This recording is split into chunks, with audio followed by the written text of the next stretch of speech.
guys, it's Mindset Monday. I know some of you guys are still catching up on the last 4 videos I posted. No rush, no worries, don't get overwhelmed. Those 4 videos were in sequence, but this one is completely separate. So feel free to watch it now, feel free to watch it later. In Facebook, you can also save posts and videos to watch later. That is a new feature, so keep that in mind too. If you don't know how to use that, let me know and I'll guide you along. But today's Mindset Monday, I want to really focus on the communication aspect that we choose with our children. So to do that, I want to clarify a few things first. I want to go into what AAC actually stands for. So first, I'll give you the official definition that you can find online, and then I'll dissect it a little bit and let you know my take on all of it. So augmentative and alternative communication, which is AAC, and I'm just reading this off the description that you can find online, is a term that is used to describe various methods of communication that can help people who are unable to use verbal speech to communicate, which is essentially what we're doing as well. AAC can benefit a wide range of individuals, from a beginner communicator to a more sophisticated one who generates his own messages. Okay, so that's pretty straightforward. AAC simply means you're using different methods to support communication when verbal communication is an issue. So far so good, we're all on the same page. AAC includes both unaided and aided systems, so this is where we separate off into 2 separate groups. Unaided systems are things like signing and gestures, and they do not require special materials or equipment. So this is what we're doing here. Aided systems are picture cards, books, and special computers. So this is what I want to go into a little bit more. I'm sure some of you have heard about PECS. If your child is still under the age of 3, you might not be dealing with that yet. It will most likely be something that is brought up once you reach the school system level, whether it's the pre-K level or above. PECS is something that is very commonly used in schools. Now, really what it stands for, and I'll refer back to the definition here, PECS stands for a Picture Exchange Communication System, and it is a form of AAC, augmentative and alternative communication. While the system is commonly used as a communication aid for children with autism spectrum disorder, it has been used with a wide variety of learners from preschoolers to adults who have previous physical, cognitive, or communication impairments, including cerebral palsy, blindness, and deafness.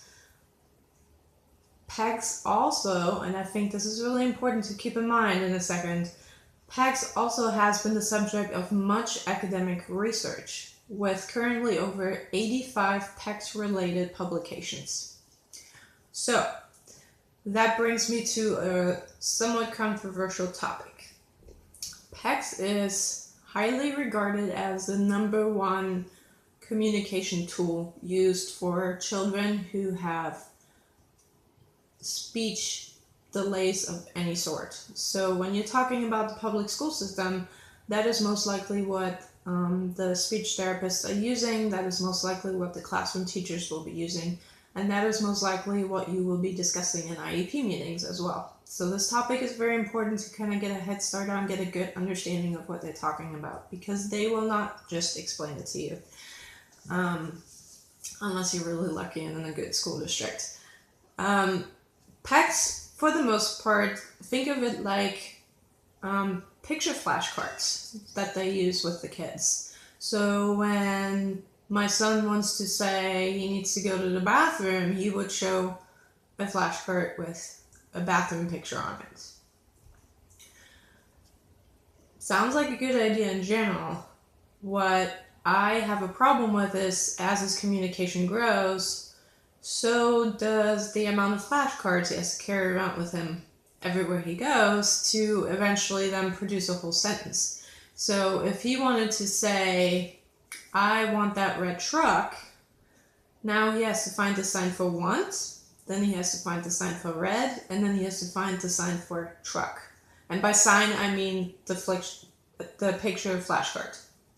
Okay, so you gotta imagine this key ring full of little flashcards about this size with pictures on them. And that's what your child is then supposed to use to communicate. Obviously, they encourage speech along with that, but that is kind of their tool to bridge the gap. That is number one. Personally, I'm not a big fan of it. I'll go into that in a minute.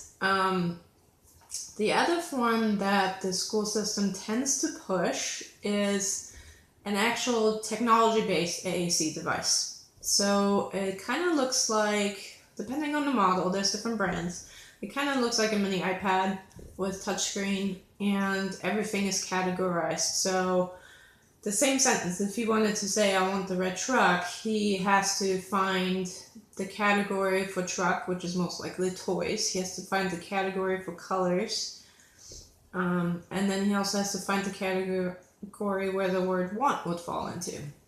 So in order for him to build that sentence, he has to go to the category for want, click on that, then find the word want, click on that, then go to the category for colors, click on that, then find the word red, click on that, then go to the category of toys, click on that, then find truck, click on that, and then click the final button that actually speaks the sentence for him.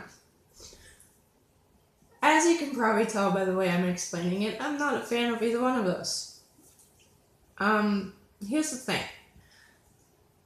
Which one of these methods you choose is ultimately up to you. But I want you to make an informed decision, and I want you to make that decision based on what you know will work for your child. The school system is funded by the local school district, by the government, and so forth. So they have to go with what is funded.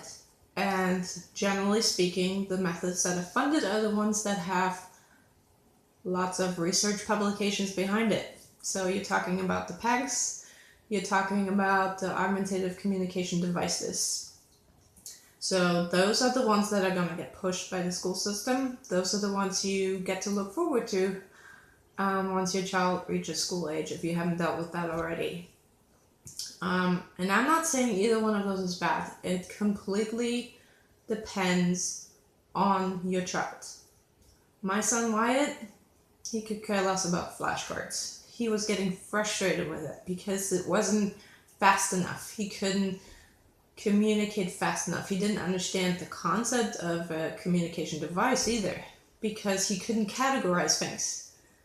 He's 5 now. He couldn't categorize that red falls into the category of color and truck falls into the category of toy, and then going through all these steps just to build one simple sentence was too complex for him. He was getting frustrated with it, more so than normal. So right away it was clear that this wasn't going to work for him. And what made matters worse in his case was that the communication device, the clicking of the button, the simple motion of touchscreen was actually reinforcing his autistic behaviors. So as they started to introduce that in school, it became for him less and less about making an actual sentence and trying to communicate, and more about self-stimulating behavior. He just liked pressing the button and the sound it made. He could have cared less what it was actually supposed to do. So I had to decide, listen, I know this school district had to put in a lot of work and it cost a lot of money to get these devices, but it simply wasn't working for him. It wasn't about how much money it cost or how much of a process it was to get that for him in the first place. It was the simple fact that it wasn't working for him. We weren't making progress with it. So as far as I'm concerned, I'm sorry, that's number one priority. If it's not working for him, then we need to let it go. No matter how fancy it is and no matter how much of a new technology it is, it was not working for my son. The same with PECS. He, to this day, does not like picture communication. It doesn't matter what the research says on this is a good method to use with autistic kids. He doesn't like it. He could care less for it. He doesn't want to have to look for flashcards to say what he wants to say. So in regards to what communication method to choose, you really have to take a close look at what your child responds to. So go back to those first 4 videos that I did on Mindset Monday and really figure out who your child is. Forget about the outside systems that are in place that you'll eventually have to face. Really look at it. Who is my child? What do they respond to? How do they get motivated? And go from there. For me, it then also became a matter of what is feasible for me, not from a financial standpoint, not from a learning curve standpoint. It was simply, here I am with a child who already has a boatload of medical equipment he has to take with him every day. A vent, suction, O2 tank, ambu bag, and the list goes on. Do I really want to carry around another piece of equipment just so it can take him 5 minutes to build one simple sentence? Or do I simply want to use his hands that he takes with him everywhere he goes that don't require any extra material? It kind of became a no-brainer to me once I saw him really commit to it, once I saw him get motivated by signing. So I had to make the bold statement and stand up in the IEP meeting and say, listen, I know this is your system, I know this is what you're used to, and I know I'm pushing you way out of your comfort zone, but we are not doing the PECS. We are not doing the communication device. And we are strictly signing. Signing and verbal communication is what we're working on.